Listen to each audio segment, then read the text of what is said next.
자, 오늘은 정의론과 시민윤리, 파국에 대한 대비. 지난번에 첫 번째, 두 번째까지는 했죠. 파국에 대한 대비. 그렇죠? 오늘 그 세 번째, 파국에 대한 대비, 그 세 번째를 한번 해봅니다. 정의로운 사회로 가기 위해서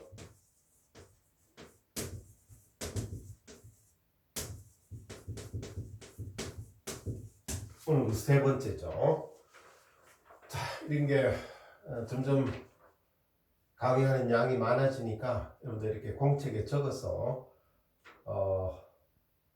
될 수 있으면 덜 잊어버리도록 나중에 한꺼번에 쫙 그 많은 10개, 20개 되는 동영상을 한꺼번에 보아서 그것을 다 외우고 기말 시험에 써넣는다는 것은 무리가 갈 수도 있죠. 자, 마지막 해봅니다.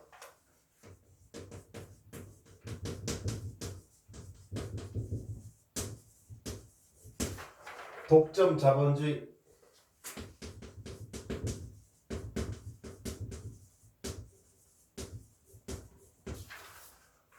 사회 민주주의나 소비에트식 사회주의,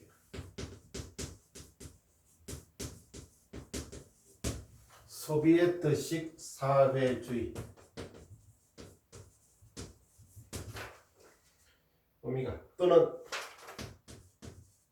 또는 미소 띈 뭡니까? 미소 띈 얼굴을 한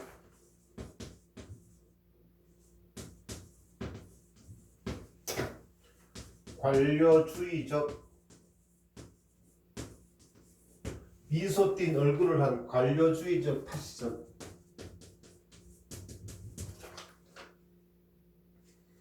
파시즘. 미소 띈 얼굴을 한 여기네. 미소 띈 얼굴을 한 여기에 들어가 있는 미소 띈 얼굴을 한 됐습니까? 미소 띈 얼굴을 한 관료주의적 파시즘에 맞서서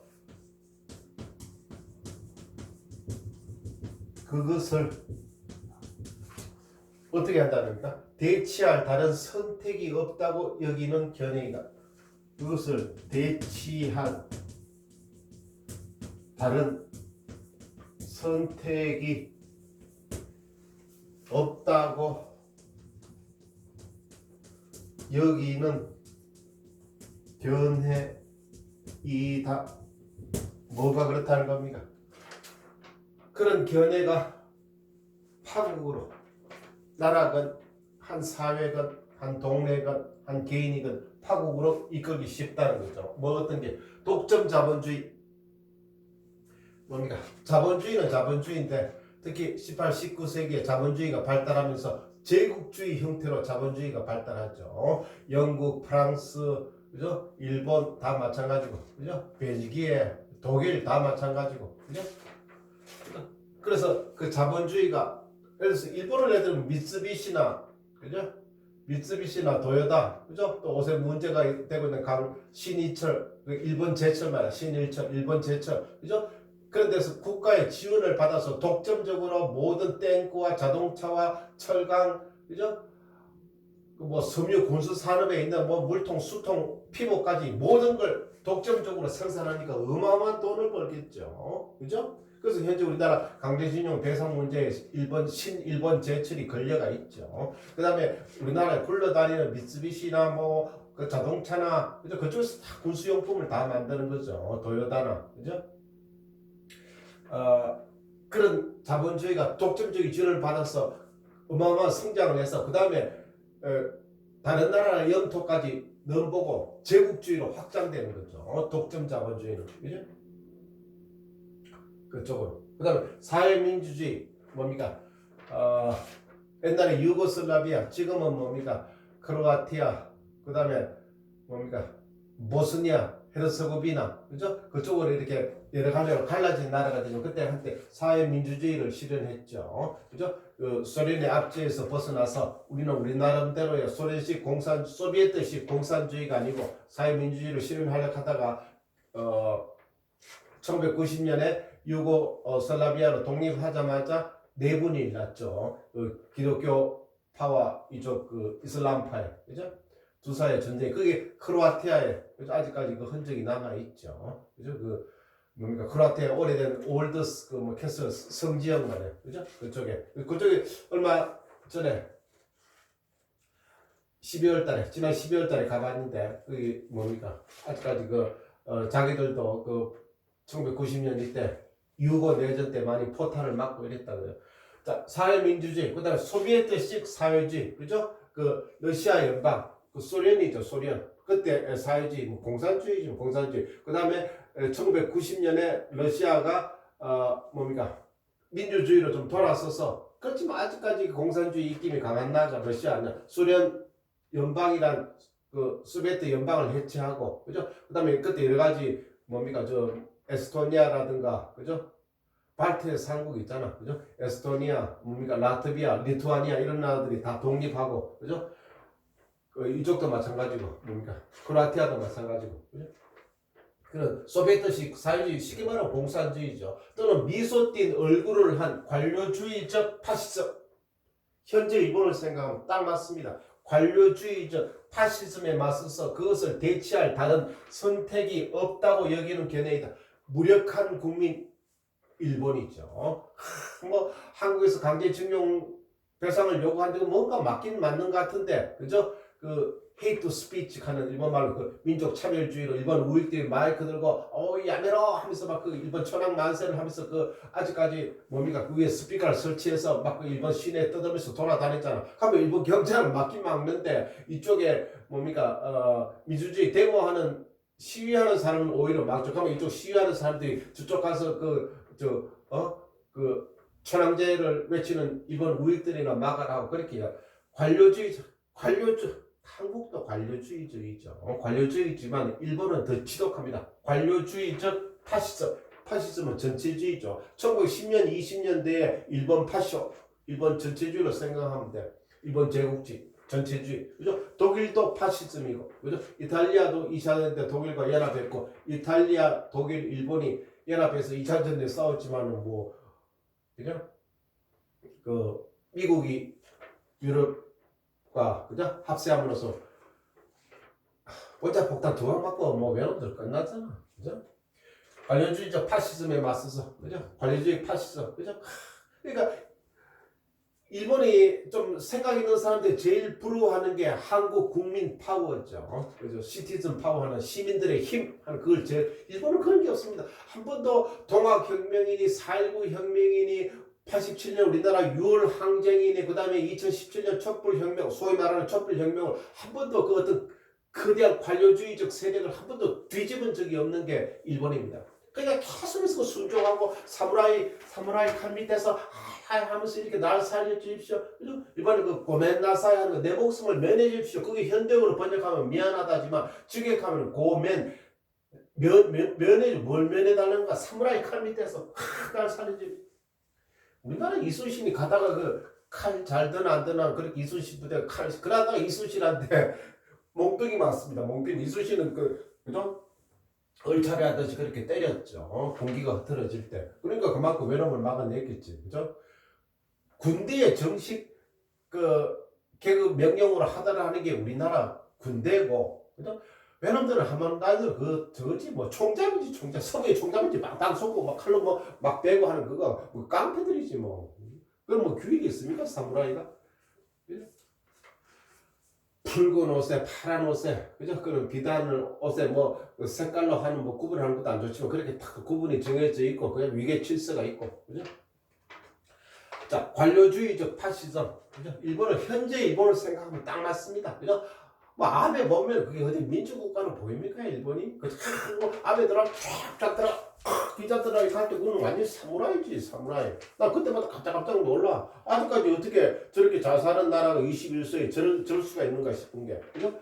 그래서 이미 서양에서는 민주주의라든 한국 민주주의는 그야말로 새로운 연구에 2017년에 그렇게 혁명 같은 게 일어나서 뒤집고 내가 촛불 혁명을 찬성하고 내가 그런 사람은 아니야. 바빠서 근데 나가지도 않아. 하여튼 살구 혁명부터 그죠? 쭉 이래서 안 되는 어떤 그죠? 올바른 개혁을 위해서 쭉 나아간다고. 그죠? 여러분들의 가슴 속에 아직까지 그런 게 뛰고 있고. 그죠? 버트란드 레설이 서구의 대학생과 동양의 대학생을 비교해 놓은 글이 있죠. 서구의 대학생들은 냉소주의에 빠져 있다. 그죠? 물론 70년대 이야기지만 60년, 70년, 60년대 살구 혁명, 70년대 10년 동안 유신 독재에 맞서서 싸우던 게 대학 가고, 그 다음에 80년대 들어서 전두환 독재에 대해서 싸우던 게 또 대학 가고, 그래서 87년 6월 항쟁으로 시민과 대학생들이 합쳐서 이 나라를, 그죠? 민주주의 국가를 옳게 만드는 거야. 전두환은 체육관에서 당선된 체육관 대통령이죠. 간접선거에서 간에 모이는 통일주체 국민회의 대의원들 몇백 명이 모여서, 그죠? 그 99% 표를 얻잖아. 간접선거로. 그게 직접선거로 바뀐 게 87년 6월에, 그죠? 6.29 선언이죠.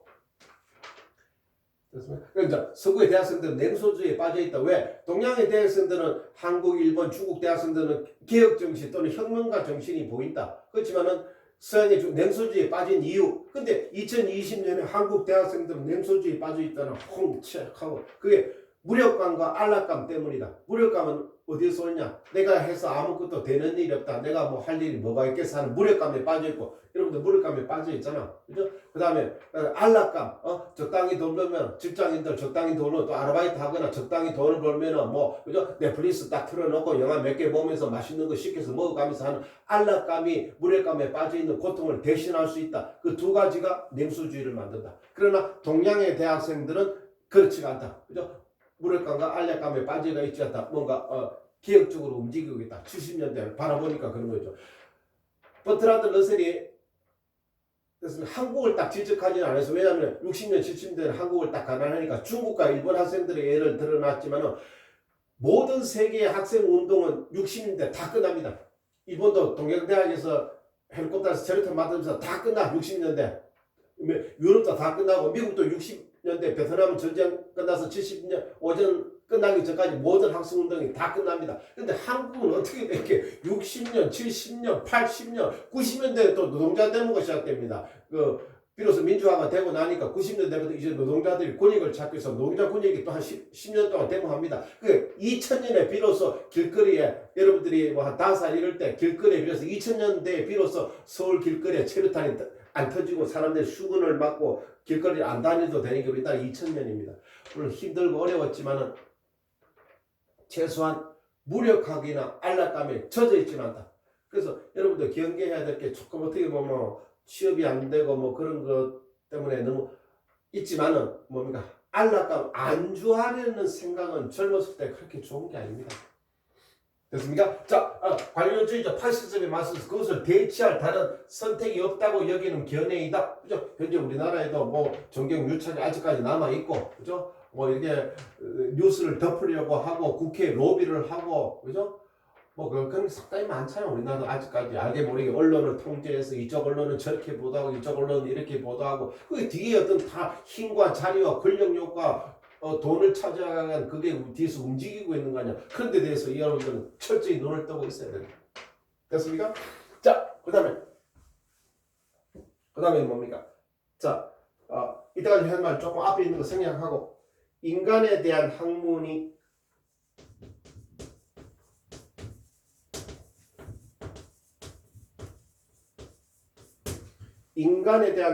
자연과학과 기술이 차지했던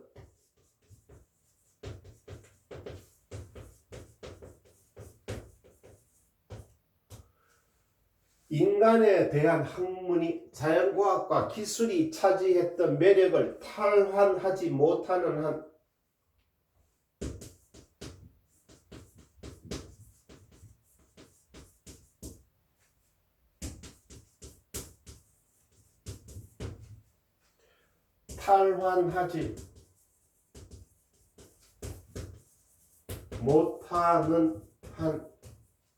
되찾아온다 이 말이죠. 인간, 사람에 대한 학문이 인문학이죠. 인문학, 예술, 그죠? 같은 거. 인간에 대한 학문이 자연과학과 기술이 차지했던 매력을 탈환하지 못하는 한 뭡니까? 현실적이고 새로운 선택들을 현실적이고 새로운 선택.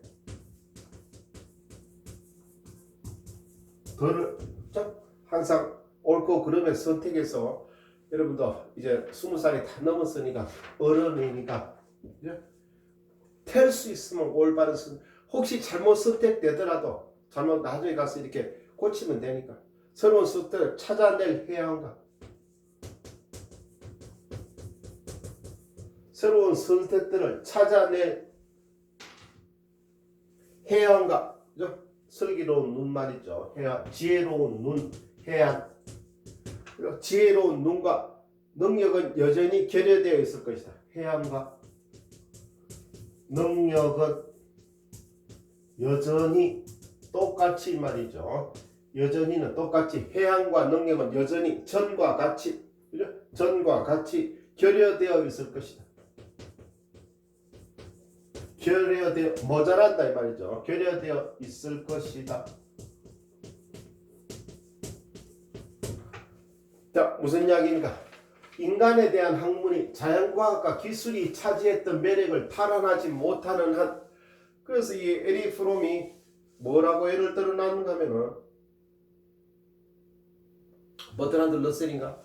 두 책 헷갈리는데 뭐라고, 그렇지만 말은 똑같은 말이죠. 생각하는 건 똑같은 말이죠. 뭐라고, 과학기술에 대해서 사람이 자기가 모르면 아유 내가 아직 교육을 올바로 받지 못해서 내가 무식해서 그렇다 하면서 스스로 그렇게 위로를 한대.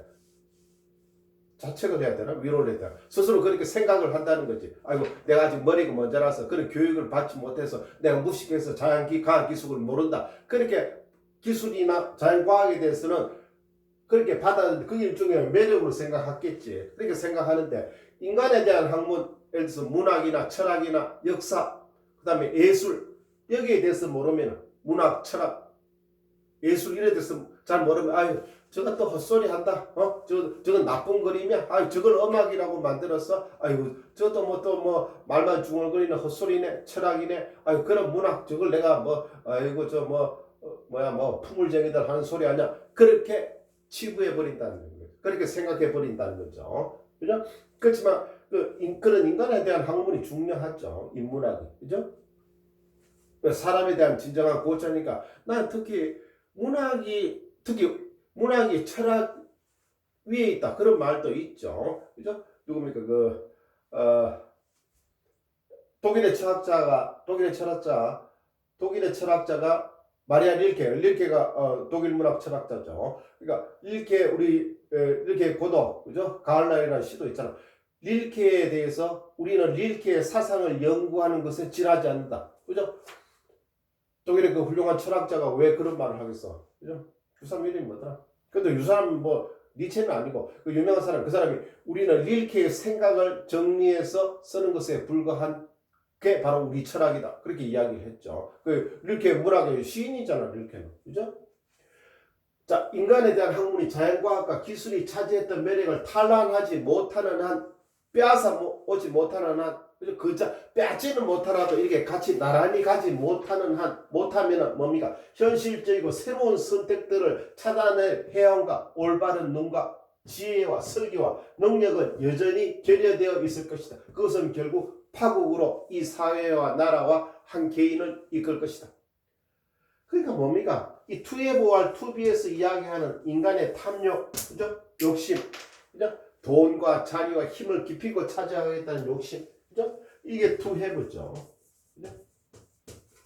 근데 에리프는 끊임없이 투비적인, 그죠? 자기 존재로서 완전히 존재할 것, 그죠? 자기 존재가 무엇인지 우선 인식하고, 난 20살로서, 25살로서, 30살에서 대한민국의 대학생으로서, 그죠? 앞으로 어떻게 나아갈 것인가. 왜 유명한 소설 큰바위 얼굴이라고 있잖아. 그죠? 큰바위 얼굴. 그죠?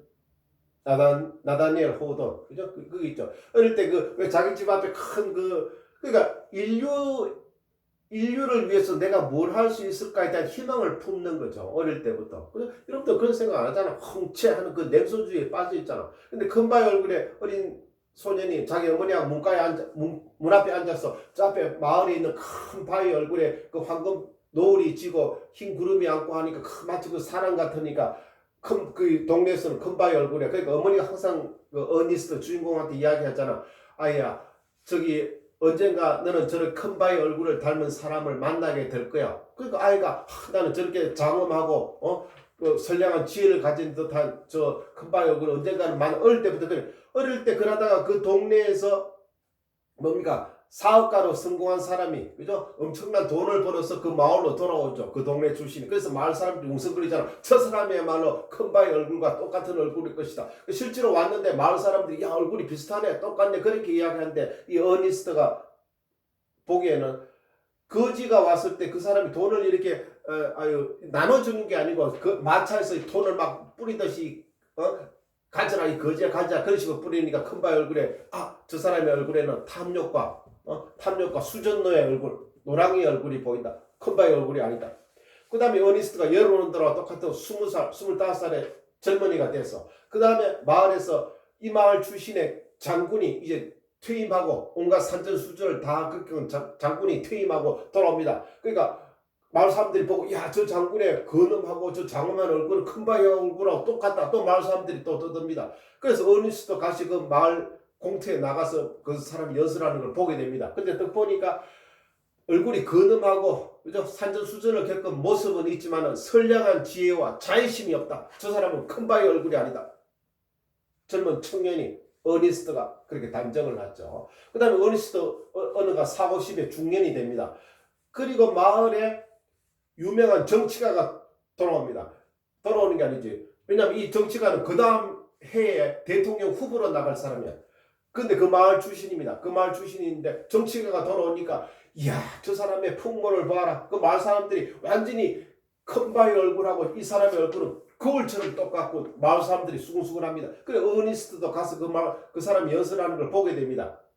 보는데 그 사람의 혀가 모든 것을 이야기하는 것 같고 앞과 뒤가 표비가 다른 것 같다. 저 사람은 큰바위 얼굴이 아니다. 다시 어니스트가 그렇게 이야기합니다. 근데 그쯤에 어니스트도 꽤 그 마을에서는 열심히 일하고 성실한 사람이고, 그죠? 뭐 이렇게 풍채도 좋고, 그죠? 얼굴도 빛이 나고 이러니까 마을에서는 꽤 알아줍니다. 그래서 어니스트가 그 마을에서도 이렇게 연설을 하면서 마을 사람들한테는 꽤 이름을 얻고 있지만은 설마 어니스트가 저 큰바위 얼굴이라고 생각하지 않습니다. 마을 사람들이 어니스트가 그냥 뭐 사람 좋은 사람이네 이 정도. 그래서 어니스트가 이제 70에 늙은이가 됐습니다. 남자 주인공 늙은이가 됐는데 그 시를 읽고 있었어. 그 어니스트가 시를 읽으면서 야, 이 시를 쓴 사람은 그야말로 훌륭한 사상과 깊은 생각을 가진 사람이겠다. 이 사람은 큰바위 얼굴과 닮았을지 모르겠다.